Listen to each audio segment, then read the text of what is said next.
Assalamualaikum warahmatullahi wabarakatuh. Selamat pagi.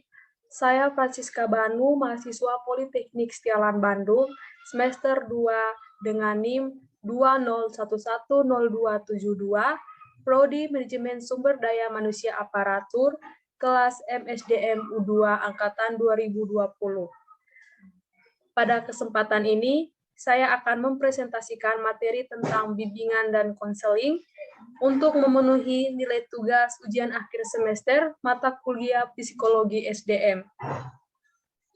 Bimbingan dan konseling.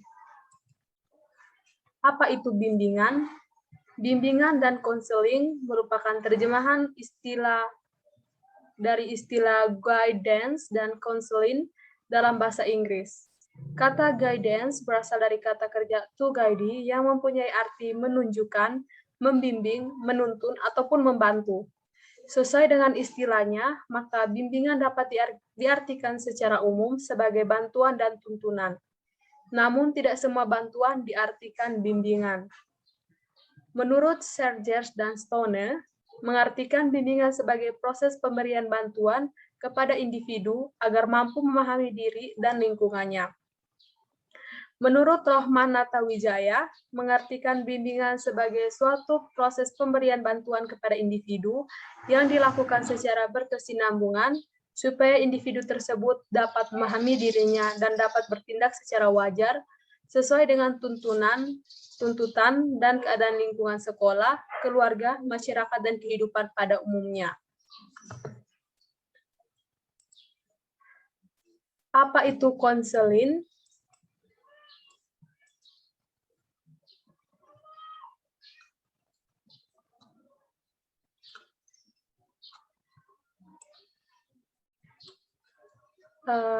Pengertian konseling secara etimologis, istilah konseling berasal dari bahasa Latin, yaitu consilium, yang berarti dengan atau bersama, yang dirangkai dengan menerima atau memahami. Sedangkan dalam bahasa Anglo-Saxon, istilah konseling berasal dari selan, yang berarti menyerahkan atau menyampaikan. Sebelumnya telah dijelaskan pengertian bimbingan. Selanjutnya akan dijelaskan pengertian konseling.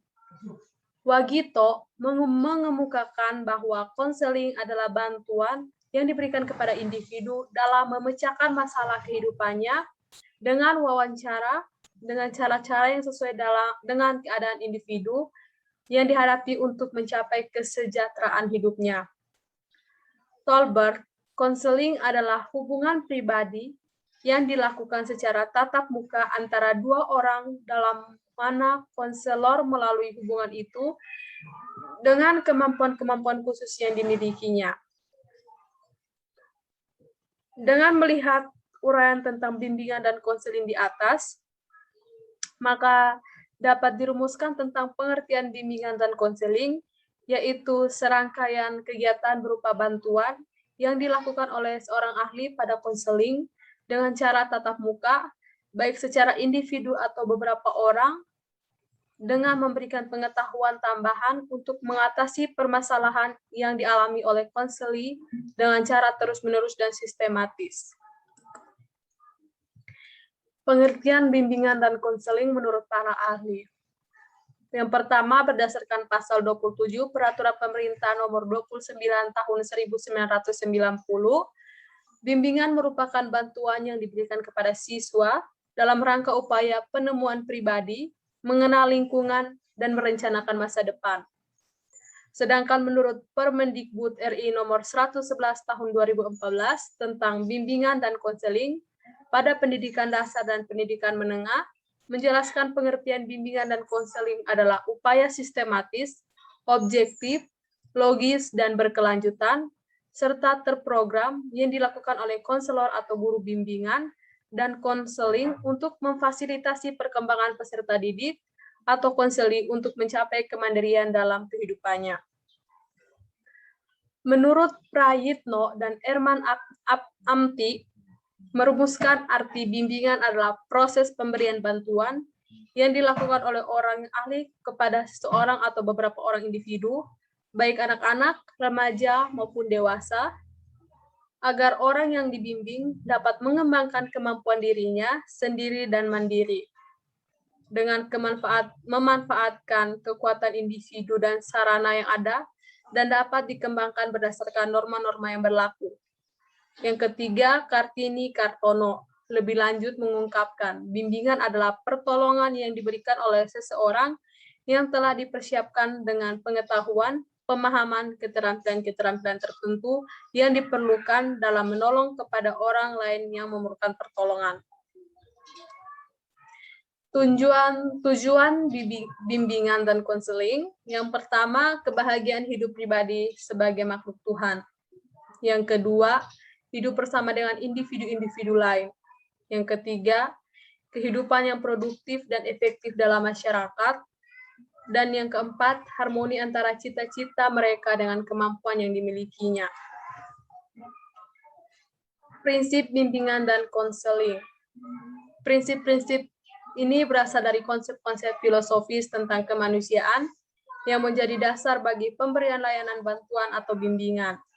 Menurut Prayitno dan Amti tahun 2004, mengemukakan ada 4 prinsip bimbingan dan konseling, yaitu prinsip berkenaan dengan sasaran layanan, prinsip yang berkenaan dengan permasalahan individu, prinsip yang berkenaan dengan program layanan, dan prinsip berkenaan dengan tujuan dan pelaksanaan pelayanan. Asas bimbingan dan konseling. Yang pertama, kerahasiaan. Konselor harus menjaga kerahasiaan data yang diperoleh dari kliennya. Sukarela, klien tidak menyampaikan masalah secara terpaksa, tetapi secara sukarela. Dan yang terakhir, terbuka. Klien mampu berbicara jujur dan berterus terang agar konseling berjalan dengan baik. Fungsi dalam bimbingan dan konseling. Yang pertama, fungsi pemahaman. Pemahaman tentang klien mulai dari keluarga, kesehatan jasmani, riwayat pendidikan sekolah, pengalaman belajar di sekolah dan di rumah, pergaulan sosial, rencana pendidikan lanjut, kegiatan di luar sekolah, hobi dan kesukaran yang mungkin dihadapi. Kedua, pemahaman tentang klien.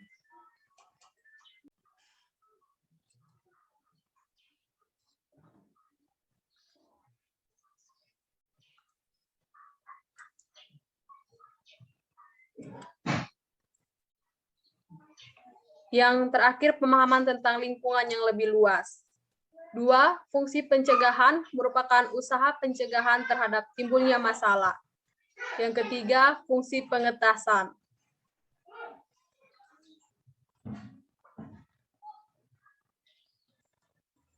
Yang ketiga, fungsi pengetasan tujuannya untuk dientaskannya masalah yang tidak mengenakan dari dirinya. Yang keempat, fungsi pengembangan dapat membantu para klien dalam memelihara dan mengembangkan keseluruhan pribadi secara mantap, terarah, dan berkelanjutan. Tahapan konseling ada 3, yaitu awal, pertengahan, dan akhir.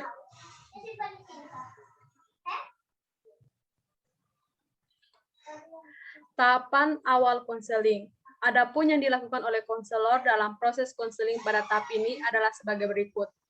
Yang pertama, membangun hubungan konseling traumatik yang melibatkan klien yang mengalami trauma. Yang kedua, menjelaskan dan mendefinisikan masalah trauma.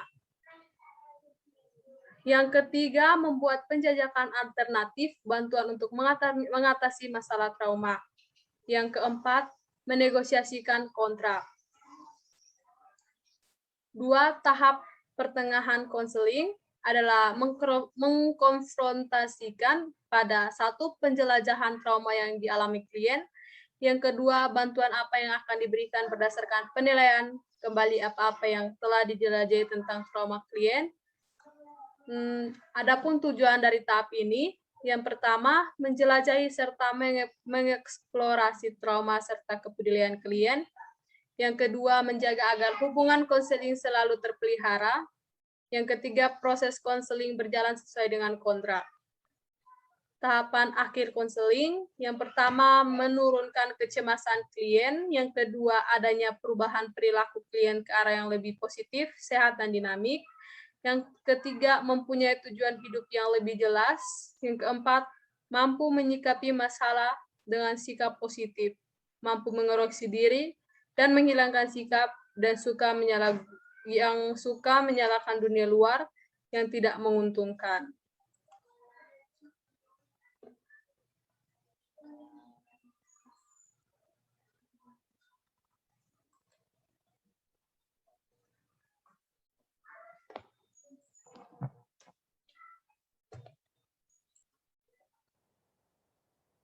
Setelah presentasi, saya akan mempraktekkan atau memberikan contoh tentang konseling, namun yang akan saya lakukan adalah konseling secara online.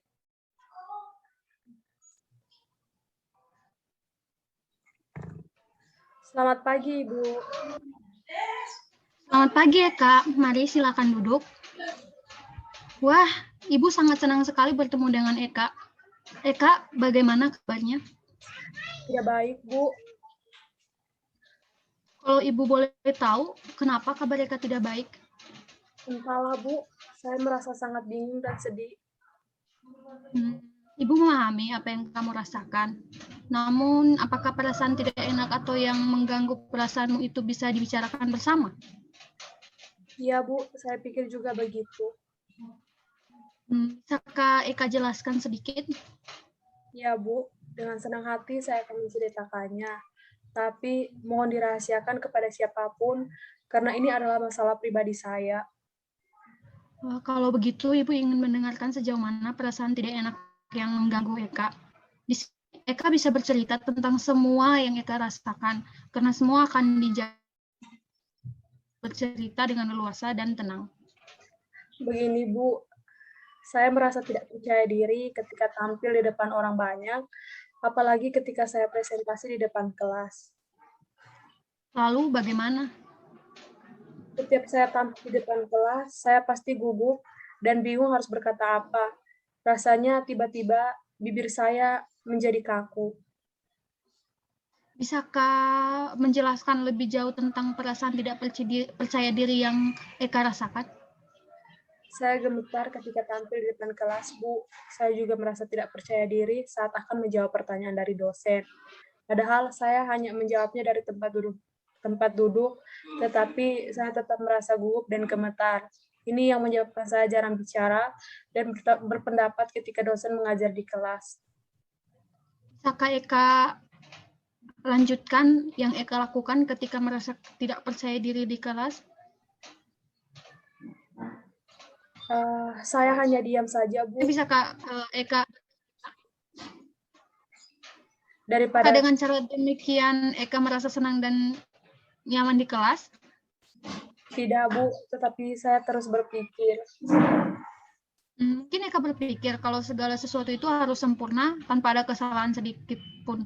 Apakah Eka berpikir seperti itu? Ya, Bu, saya orangnya memang seperti itu, tetapi segala sesuatu yang harus saya kerjakan dengan sempurna. Walaupun itu tidak mungkin itu juga yang membuat saya seperti ini. Kalau begitu, apakah masalahmu tentang bagaimana bisa presentasi dan menjawab pertanyaan dosen supaya tidak gugup? Iya, Bu, dan saya bingung harus bagaimana. Setiap hari saya berpikir dan berusaha bagaimana caranya agar saya bisa percaya diri tampil di depan kelas.